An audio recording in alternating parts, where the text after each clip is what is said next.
Bana, hiyo nyomi ambayo unaona hapo ni nyomi ya watu wananchi mbalimbali ambao kwa siku hii ya leo tunafahamu leo makamu mwenyekiti wa chama cha demokrasia na maendeleo Chadema alikuwa anatakiwa awe nchini Kenya kwa ajili ya mazishi ya aliyekuwa pia moja kati ya wanaharakati lakini pia miongoni mwa viongozi wakubwa kabisa na alishikuwa waziri mkuu pia wa nchini Kenya kule, Raila Odinga, ambaye aliweza kupoteza maisha. Sasa leo baada ya, kama utakuwa unakumbuka vizuri au kama ulikuwa unafuatilia kesi ambayo inaendelea sasa hivi ya uhaini ambayo inamkabili mwenyekiti wa chama cha demokrasia na maendeleo Chadema ambayo inaendelea mahakamani, Lissu mwenyewe alizungumza akasema kwamba lazima Heche aweze kwenda nchini Kenya kwa ajili ya kwenda kumzika Raila Odinga. Sasa maagizo aliweza kuyatoa yeye kama mwenyekiti wa chama.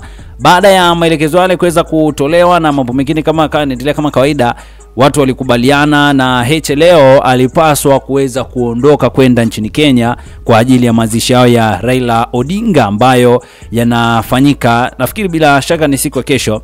Sasa wakati hayo akiwa yanaendelea leo bana, pale migration, yani pale uhamiaji, wameamua kumzuia Heche kuingia nchini Kenya, na baada ya kumzuia basi kilichokuwa kimetokea ni hizo video ambazo unaendelea hapo. Mambo mengi, mzozo mkubwa sana umeweza kutokea kwa siku hii ya leo baada ya vuta ni kuvute ambayo iliweza kutokea kwa siku hii ya leo pale migration, yeye pamoja na watu wa uhamiaji pale ambao walikuwa wanatakiwa kumruhusu aweze kuingia nchini Kenya. Baada ya hapo siku ya kesho angeweza karejea pia nchini Tanzania, lakini waliweza kukataa, na baada ya kukataa kilichotokea ni hicho vuta ni kuvute. Sasa wananchi kama wananchi wameamua kumchukua Heche baada ya kuona kwamba usalama wake pengine unaweza kuwa mdogo, labda unaweza kapigwa au akaumizwa hapa na pale na mambo mengine kama hayo. Kwa hiyo usiku huu kitu ambacho kimeendelea ni wao wananchi wameamua kumchukua na wakamweka katikati na wakawa wanaondoka naye kwa vibe na shangwe kubwa zaidi. Hii issue ni issue ambayo unaweza kuiangalia kwa jicho ambalo usipoangalia kwa jicho la tatu unaweza kuichukulia simple sana, kwa sababu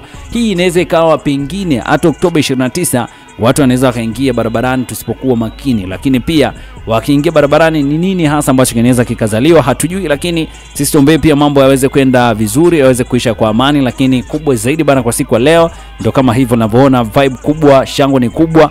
Makamu mwenyekiti wa chama cha demokrasia na maendeleo Chadema, namzungumzia John Heche, ameamua kurudishwa baada ya wananchi kuona au kuhisi kwamba usalama wake unaweza ukawa ni mdogo zaidi. Maoni yako ni yapi juu ya siasa, lakini juu ya mambo mbalimbali ambayo yanaendelea hapa kwetu nchini Tanzania? Niachie maoni yako, lakini kubwa zaidi usisahau na kusubscribe channel yetu ya BM Basha TV ili kuendelea kupata taarifa na habari zetu mbalimbali. Huku pia tunaelekea zetu mdogo tarehe 29 pale, hatujui siku hiyo itakuwaje, lakini tumeshuhudia kila mmoja akiwa anazungumza kwa upande wake. Niachie maoni yako, lakini kubwa zaidi usisahau kusubscribe channel yetu ya BM Basha TV.